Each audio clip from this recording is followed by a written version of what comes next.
Good morning guys, स्वागत है आपका फिजिक्स बाय शर्मा जी के लेक्चर सीरीज में। दोस्तों मैं हूं आपका होस्ट, आपका दोस्त विकास शर्मा। जैसे कि आपको पता है, आपके अभी तक 2 चैप्टर कंप्लीट हो चुके हैं। दोस्तों आज हम अपना तीसरा चैप्टर स्टार्ट करेंगे, जिसका नाम है विद्युत धारा।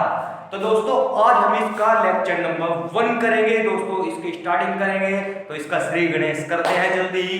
दोस्तों इससे पहले मैं आपको बता देता हूं, जो ये लेक्चर होने वाला है आपका बिल्कुल बेसिक लेक्चर होने वाला है। दोस्तों बेसिक मतलब इस चैप्टर की नींव चैप्टर होगा। दोस्तों अगर आप इसको अच्छे से समझ लेते हो तो दोस्तों आपको इस पूरे के पूरे चैप्टर में कोई भी प्रॉब्लम नहीं आएगी, ये मेरी गारंटी है। ठीक है दोस्तों, तो देर न करते हुए स्टार्ट करते हैं। तो दोस्तों विद्युत धारा, बात हम करें जब विद्युत धारा चैप्टर स्टार्ट कर रहे हैं तो बात हम विद्युत धारा की कर लेते हैं।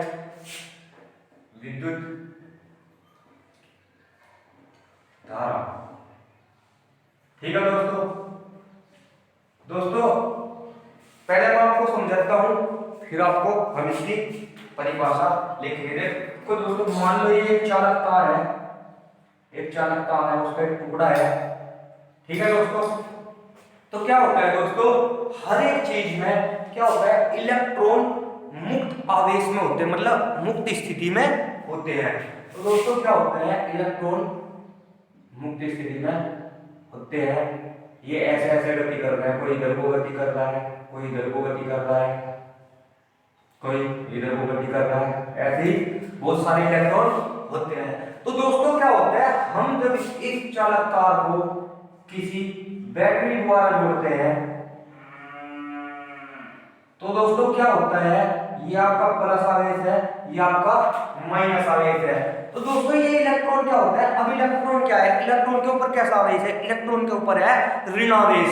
तो दोस्तों ये इलेक्ट्रॉन जैसे इसमें हम आवेश जोड़ते हैं, ये बैटरी जुड़ी, तो दोस्तों क्या होता है, इलेक्ट्रॉन प्लस की ओर आकर्षित होने लगते हैं, प्लस की ओर गति करने लगते हैं। और जैसे ये इलेक्ट्रॉन प्लस की ओर गति करते हैं दोस्तों, हमारा आवेश जो होते हैं वो इधर से इधर की ओर, प्लस से माइनस की ओर प्रवाहित होने लगता है। आ रही है दोस्तों समझ में? तो मैं क्या कहना चाहता हूं, जो आपके इलेक्ट्रॉन, जो मैंने दोस्तों बताया, इलेक्ट्रॉन क्या होता है, किसी भी पदार्थ में मुक्त अवस्था में होते हैं। तो दोस्तों ये मुक्त अवस्था में है, कोई इधर को गति कर रहा है, कोई इधर को गति कर रहा है, कोई इधर को गति कर रहा है। अब हमने जैसे इस बैटरी को जोड़ा तो इस धनावेश के कारण, ये धनावेश के कारण ये इलेक्ट्रॉन क्या होंगे, इसकी ओर आकर्षित होंगे, क्योंकि उनके ऊपर ऋण आवेश है। और जैसे ये इसकी ओर आकर्षित होंगे तो आवेश का प्रवाह इसके अपोजिट साइड में होने लगता है। तो दोस्तों क्या होता है, हमें क्या पता, जो विद्युत धारा होती है वो क्या होता है, आवेश का प्रवाह। और वो किस कारण से होता है, वो इलेक्ट्रॉनों के विपरीत दिशा में आकर्षण के कारण या विपरीत दिशा में चालन के कारण होता है।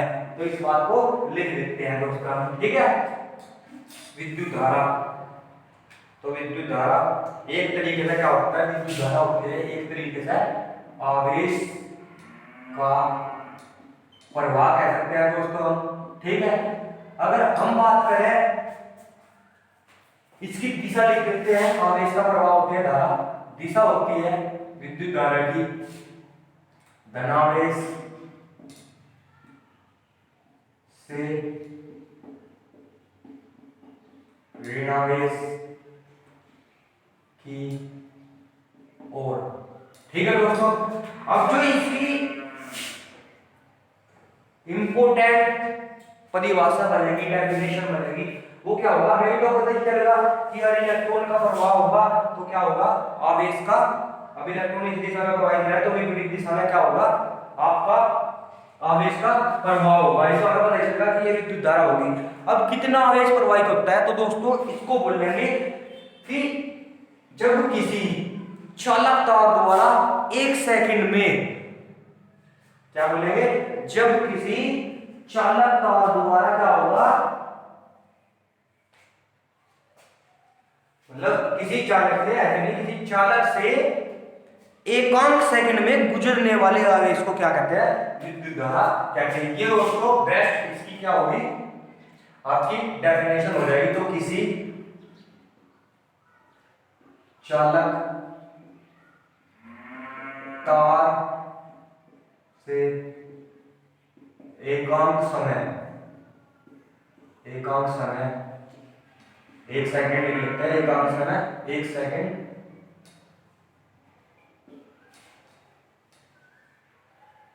में गुजरने वाले आवेश को क्या कहते हैं दोस्तों? विद्युत धारा, विद्युत धारा कहते हैं। ठीक है दोस्तों, और यह विद्युत धारा, यह है विद्युत धारा आवेश के प्रवाह पर निर्भर करती है, आवेश के प्रवाह पर निर्भर करती है। आवेश का प्रवाह इलेक्ट्रॉन की गति की विपरीत दिशा में होता है। तो दोस्तों अभी तक हमने कुछ नहीं लिखा है, हमने वही लिखा है जो हमने दोस्तों देखा है। अब देखो दोस्तों, किसी चालक तार से एकांक समय में गुजरने वाले आवेश को क्या कहते हैं? मान लो एक चालक तार से 1 सेकंड में जो भी आपका आवेश गुजरेगा उसे क्या कहते हैं? विद्युत धारा कहते हैं। यह विद्युत धारा आवेश के प्रवाह पर निर्भर करती है और आवेश का प्रवाह इलेक्ट्रॉन की गति की विपरीत दिशा में होता है। ठीक है दोस्तों, तो इस तरह हम क्या कह सकते हैं? मान लो क्या बोलते हैं, 10 सेकंड में माना कि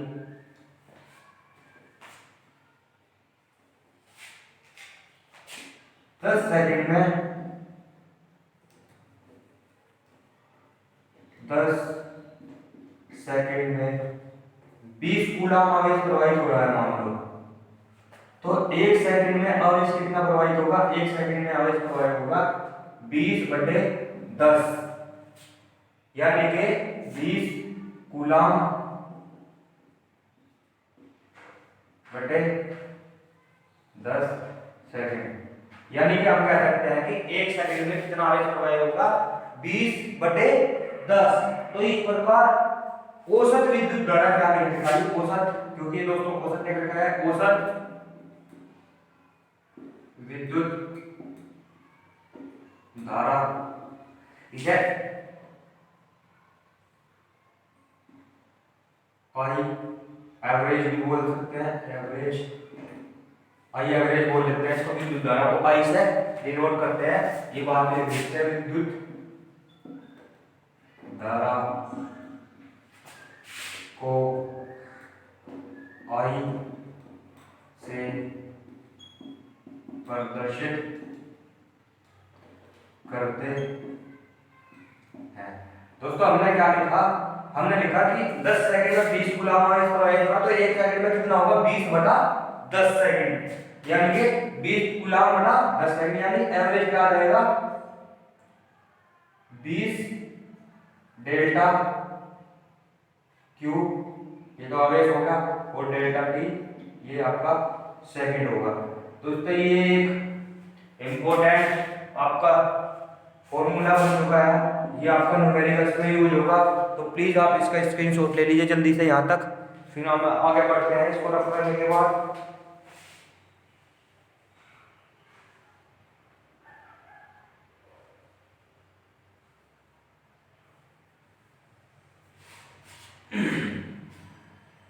ठीक है दोस्तों, जल्दी से आप इसका वो ले लीजिए स्क्रीनशॉट। अरे होगा हमने इसका स्क्रीनशॉट ले लिया होगा, तो चलो दोस्तों हम इधर देख लेते हैं, इसको रफ कर देता हूं मैं।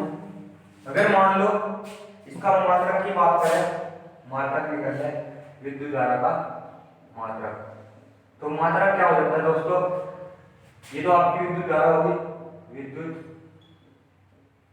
धारा आई बराबर आ जाता है दोस्तों। ये आवेश, आपका आवेश को किसमें नापते हैं हम? कूलम में नापते हैं, और बटे एक टाइम है, टाइम किसमें नापते हैं? टाइम को नापते हैं आपका सेकंड में। ठीक है दोस्तों, तो आपका विद्युत धारा का मात्रक क्या रहता है विद्युत धारा का, इसे दोस्तों हम कंबाइन करके क्या बोलते हैं, इसको बोलते हैं हम एम्पियर, एम्पियर या ए।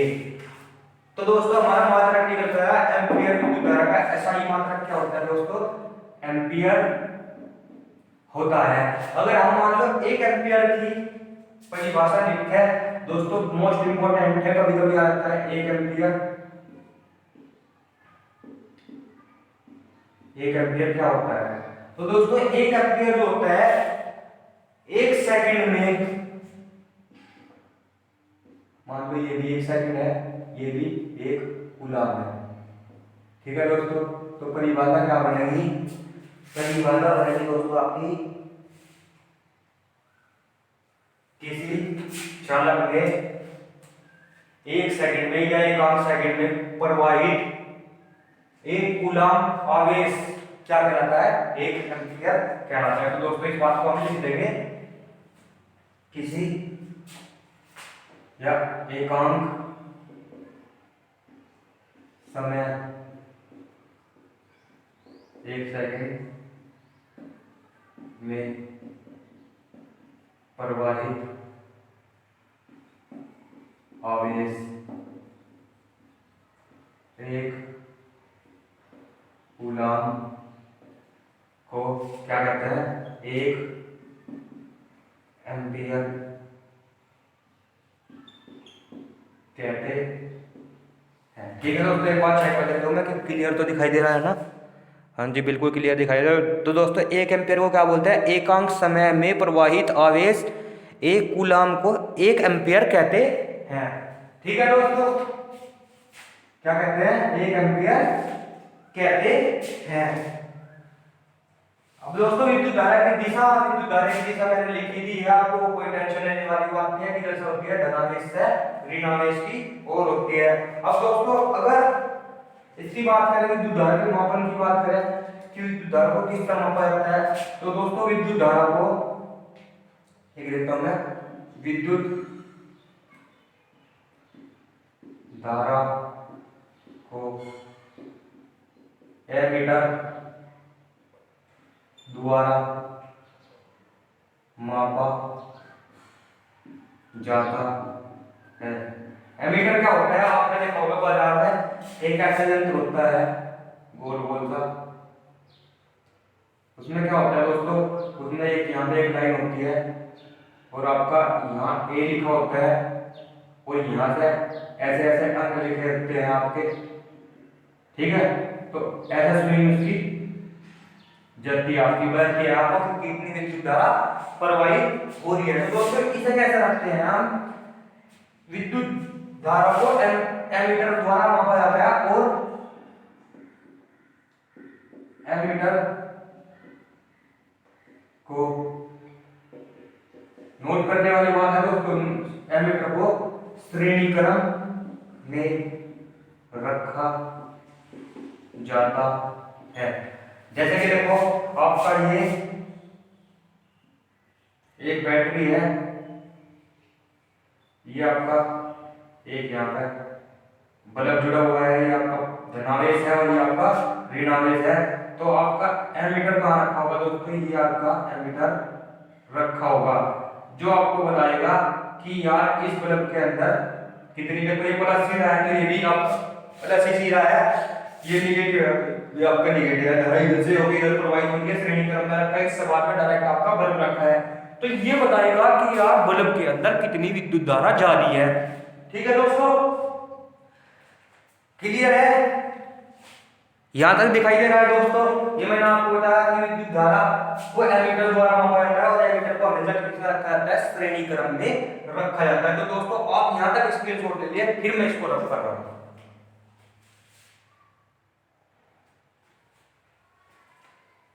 ये इधर का रफ कर देते हैं हम, इधर वाला पोर्शन।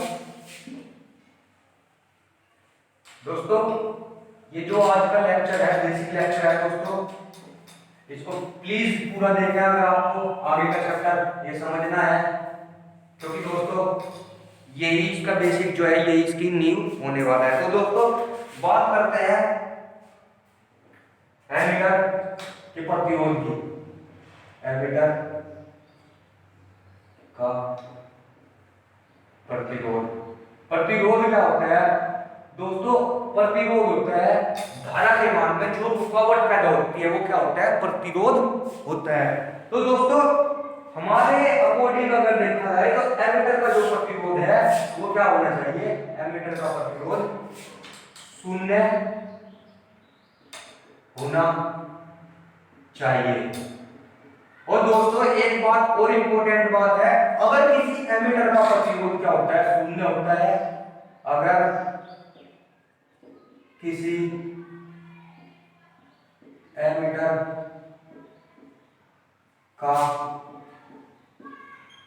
प्रतिरोध 0 होता है, अगर किसी एमीटर का प्रतिरोध 0 होता है तो वह एमीटर आदर्श एमीटर कहलाता है। आदर्श एमीटर कहलाता है, यानी कि वो धारा के बहने का बिल्कुल भी विरोध नहीं कर रहा, जितनी धारा उसमें से जा रही है उतनी वो आगे प्रवाहित कर दे रहा है। लेकिन दोस्तों मैं आपको बता देता हूं, आदर्श एमीटर कोई भी नहीं होता, वो कुछ ना कुछ धारा का प्रतिरोध करेगा, अपने अंदर कुछ ना कुछ धारा का यूज करेगा, कुछ ना कुछ धारा अपने अंदर ले लेगा, पूरी की पूरी जितनी धारा उसे मिलेगी वो उतनी धारा प्रवाहित नहीं करेगा। तो इस प्रकार हम कह सकते हैं कि कोई भी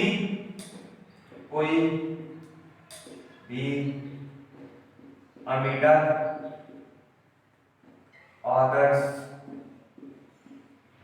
एमीटर नहीं होता, क्योंकि दोस्तों आज के टाइम में आपको पता है आदर्श नाम की बस बात रह गई है। आज के टाइम में ना तो कोई आदर्श स्टूडेंट रहा है, क्योंकि ऐसा कोई भी स्टूडेंट नहीं है जो पूरी की पूरी टीचर की बात को का मनन करता हो, यानी पूरी की पूरी टीचर की बात को अच्छे से समझता हो। अब देखो जैसे मैं आपको ये बता दूं, मान लो कुछ स्टूडेंट्स यहाँ पे भी ऐसे होंगे जो क्या बोलते हैं टीचर की, मान लो मैं पढ़ा रहा हूँ कि उन्हें कुछ और काम होगा, वीडियो कटेंगे ना, चलो बाद में देख लेंगे, छोड़ो, ठीक है ना। तो मान लो न तो आज के टाइम में मैं यार अपनी बात करूं, न तो आज के टाइम में कोई आदर्श टीचर है, ना ही कोई आदर्श स्टूडेंट है, ना ही कोई आदर्श नेता है, कोई भी आज के टाइम में आदर्श नहीं है, आदर्श के नाम की बस बात रह गई, ठीक है दोस्तों। तो कोई भी एमीटर आदर्श नहीं होता, ठीक है दोस्तों। बाकी इस तरह आगे चलते हैं।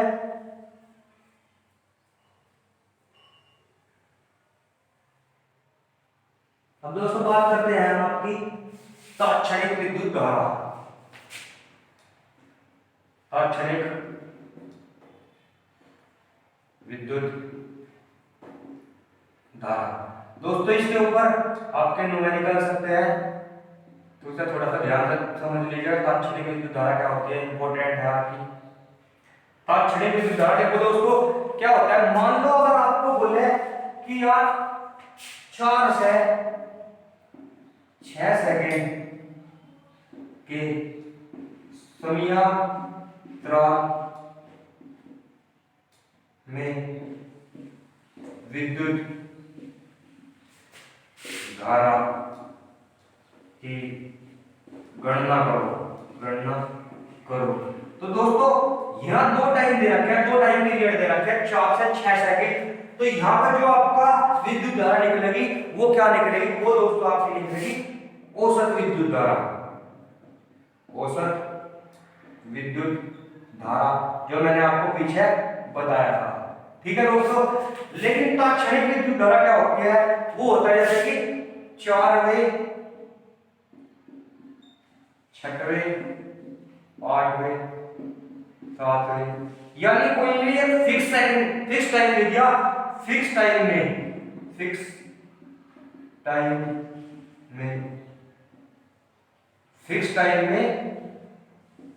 धारा के मान की गणना।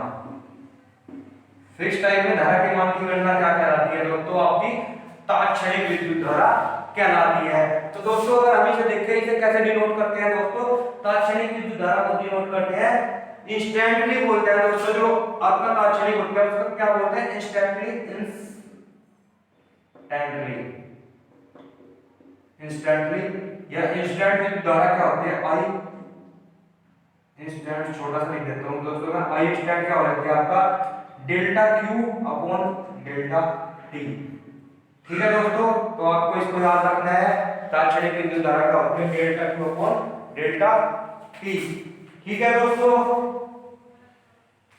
तो दोस्तों एक चीज और बताए तो दोस्तों, इधर का मैं अनुवाद कर देता हूं दोस्तों। आगे विद्युत धारा के कारण में डिस्कस करता हूं मैं। विद्युत धारा के विद्युत धारा के कारण, विद्युत धारा के कारण दोस्तों सबसे पहला तो कारण वही है आपका इलेक्ट्रॉनों का प्रवाह। तो दोस्तों मैंने स्टार्टिंग में बताया था आपको, ठीक है, इलेक्ट्रॉनों के प्रवाह के कारण विद्युत धारा प्रवाहित होती है। अब दोस्तों इलेक्ट्रॉन क्या होता है? इलेक्ट्रॉन विद्युत धारा के विपरीत दिशा में प्रवाहित हो रहे हैं, यानी कि जैसे कि आपका कार है कोई भी, अगर इलेक्ट्रॉन इधर की ओर प्रवाहित हो रहे हैं तो जो आपका विद्युत धारा होगी वो विद्युत धारा इस दिशा में प्रवाहित होगी। ये दोस्तों बात आपको याद रखनी है, इलेक्ट्रॉनों के प्रवाह के विपरीत दिशा में विद्युत धारा का प्रवाह होता है। तो इलेक्ट्रॉनों का प्रवाह विद्युत धारा के विपरीत होता है, विपरीत होता है। दूसरा दोस्तों कारण क्या है? दूसरा कारण है आपका मुक्त आयन। देखो दूसरा है आपका मुक्त आयन। अब जैसे कि आपका मुक्त आयन दोस्तों क्या होता है? मुक्त आयन मैं आपको बताऊं, मुक्त आयन आप ले सकते हो जैसे कि Na प्लस और Cl नेगेटिव। दोस्तों अगर हम बात करें, ये है आपका नमक। नमक में क्या होता है दोस्तों? सोडियम होता है, सोडियम पॉजिटिव होता है, और Cl जो होता है आपको उसके ऊपर ऋण आवेश होता है। दोस्तों अगर हम बात करें, ये जब ठोस अवस्था में होता है, ठोस अवस्था में होता है, तो दोस्तों इसमें कोई भी विद्युत धारा प्रवाहित नहीं होगी। ठीक है, अगर हम इसको गला दें गलित अवस्था में, अगर हम इसको गला दें या इसमें पानी मिक्स करें, मिक्स वाटर, इन दोनों कंडीशन में दोस्तों क्या होगी? इसमें विद्युत धारा प्रवाहित होने लगती है। ठीक है दोस्तों, तो ये आपके दो कारण थे। बाकी जो हमारा आज का टॉपिक था वो यहीं तक था दोस्तों। ये चैप्टर का बिल्कुल बेसिक था दोस्तों। अगर आपको थोड़ा सा भी कहीं कंफ्यूजन हुई हो तो प्लीज वीडियो को रिमाइंड कीजिएगा दोस्तों। बाकी मैंने तो काफी अच्छा समझाने की कोशिश की है दोस्तों आपको। तो आई होप अगर आपको अच्छा लगा हो तो प्लीज वीडियो को लाइक कीजिएगा, और कल का जो हमारा इंपॉर्टेंट चैप्टर लेक्चर होने वाला है उसको प्लीज जरूर देखिएगा। तो थैंक यू वेरी मच दोस्तों।